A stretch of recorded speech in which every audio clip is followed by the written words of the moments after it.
Welcome to Fruit Snacks, a weekday podcast that covers big ideas about the Christian worldview in a bite-sized format.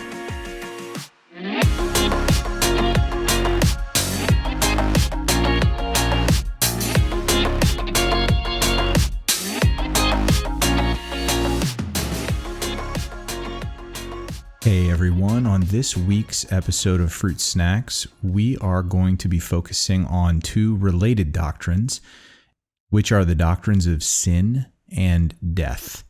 And we're going to be talking about just how they're related and the relationship that they have within Scripture, how they get talked about together, as well as exactly what role they play within the eternal destiny of people and within the life of the Christian in light of Jesus' death and resurrection on the cross. And so today I want to give a basic overview of how these two concepts are related within Scripture. And then in the episodes that follow this week, we're going to get a little bit more in the weeds on certain aspects. So the overall relationship between sin and death is that they are directly related to one another. And we see this within Scripture. We see in Romans 6:23, for example, that the wages of sin is death, and so it's a direct cause and effect relationship.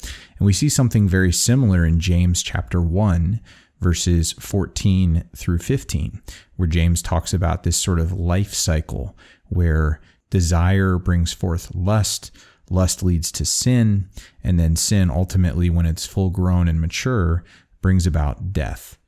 And so death is the natural and expected and normal outcome for sin. Now, sin, which we can also think of in terms of rebellion against God and his will and his commands, which is what sin is, brings about death, but it brings about death in a couple senses of the word. If we think about death, generally speaking, as separation, we see this concept right in Genesis 2, verse 17, when God tells Adam that in the day that you eat of the tree of the knowledge of good and evil, you will die. And of course, the serpent tries to deny that and play it off and say, no, you're not going to die right when you eat it, which is technically true. But what God said to Adam is also true. If we understand that spiritual death or separation relationally between man and God is what God had in mind for what is sort of the instantaneous death, then that did occur in the moment that they ate. And so we see once again in Romans chapter 5, verse 12, that there's another reference that death comes through sin. And so we see this direct cause-effect relationship over and over and over again throughout Scripture. And so where sin is, we should expect to see death as well. So as I alluded to just a minute ago, we need to sort of cover what kind of death we're talking about, because we can use this term, and we do use this term in our own culture, but we also talk about it but we also see it in Scripture used in several different senses.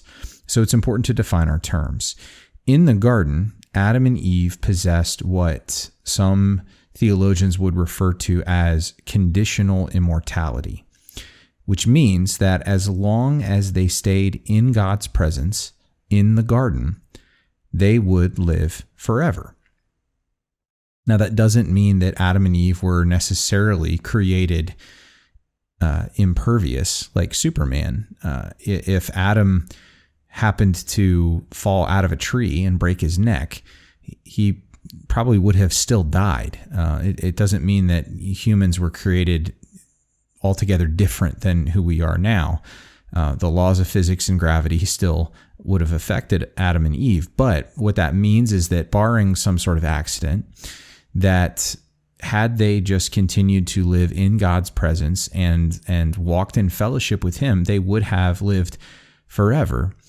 And that immortality was conditioned upon their continued relationship with God and their continued proximity to God. Because remember, Eden is basically God's throne room on earth. And so as long as they are in that space, then that is the state in which they would continue forever. And this is why once they sinned, God kicked them out. We see in Genesis 3:22 that they are removed from the garden. And part of God's rationale for why they have to be removed is not just because they've sinned and they've rebelled and the relationship is fundamentally broken, but because now that the relationship is fundamentally broken, if they were to continue to live in this place and eat of the tree of life and to remain in the garden, then they would continue to be conditionally immortal in that way. They would live forever in this fallen state, and that is not a fate that God wanted for his creation. In order for God to redeem them, so that they weren't stuck and we weren't stuck in this horrific state of sinfulness forever, we have to die so that we could get away from it or past it or what have you. And again, God is thinking of ultimately Jesus' sacrifice here, because in the meantime, that's exactly what did happen. People died and they were then forever separated if they chose not to follow after God. And so in so doing, Adam and Eve experienced death on a couple different levels. Because they were kicked out of the garden and because they rebelled, they experienced immediate spiritual death. Immediately, the relationship with God was fundamentally different. We see this as God confronts them in the garden and said, who told you were naked? The whole relationship dynamic is different. Adam is ashamed to talk to God, and that's not something we ever see before. But the death physically, which is what we most often think of, and also what the serpent is probably referring to when he's telling a lie of omission here. He's telling them something that is true. He's just not telling them all of the truth. Yeah, you won't die physically right away, but you will die spiritually immediately. But the physical death now isn't immediate, but what it is inevitable. Because Adam and Eve are now outside of the garden, because they are removed from God's direct and immediate presence, and because they are now sinners, the physical consequences of that, of these facts are inevitable physical death. And so next time on the next episode on Wednesday, we're going to look a little bit more in depth at, according to Scripture, exactly how that process of sin leading to death works, according to the writers of the New Testament. So I hope you'll join me then.